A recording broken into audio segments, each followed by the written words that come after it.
Okay, right, today what we're going to do is going to produce a little video which shows you how to create a spreadsheet that allows you to input values.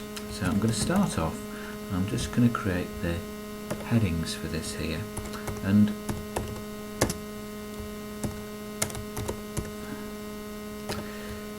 so we're going to put people's names in, put their gross pay in, and work out their net pay. And then what we're going to do is we're going to have, so here I'm going to colour this in grey so that we know that that's a heading. And then the cells underneath I'm going to colour in green so that we know where the inputs are going to be. However, the tax and the net pay I'm going to work out automatically, so let's put that as a different colour. Let's just put that as, well, I can put that as grey as well because that's not going to be an input.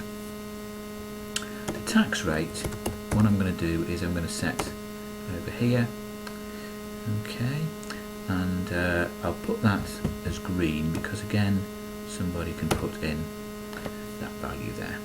So let's put in the first person's name in there. Okay, let's put in their gross pay, let's say £1,000.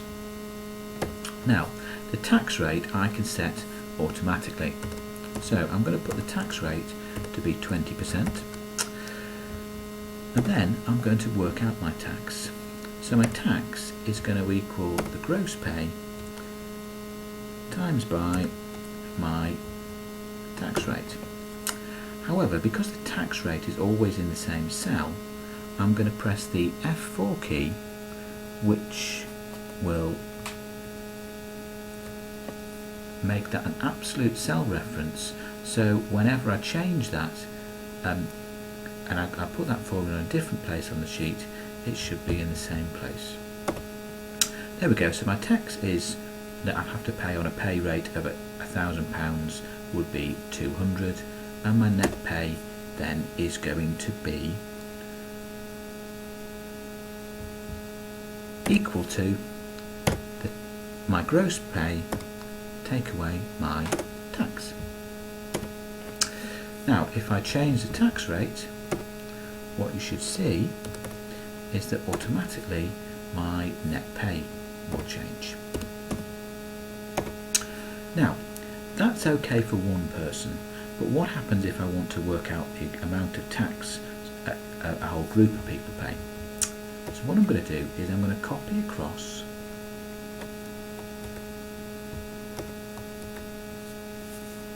my headings over here, and what I'm going to do is I'm going to create a table where I'm going to work out what my net pay and what my gross pay is for a number of different people. Now that table there, I already have to have two rows in it. The reason why I need 2 rows in it will become apparent in a little while. I'm going to name that area, and I'm going to name that area all staff, because it's going to have the names of all staff in the area. I'm going to press enter, and what you'll see is that every time I select all staff from the top of my list there, you see that area comes in there. Now I'm just going to fill that with negative values at the minute.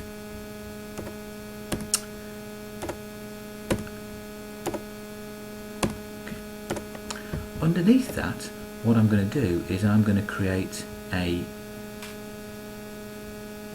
area where I can work out my total gross pay, tax and net pay. And to do that, I'm going to do a sum,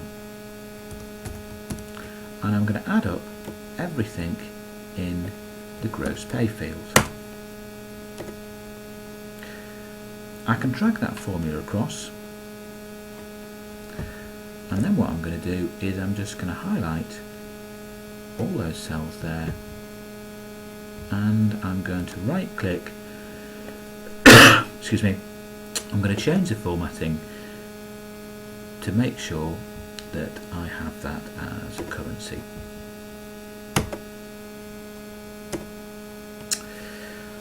Okay, and that's the first part of this tutorial completed.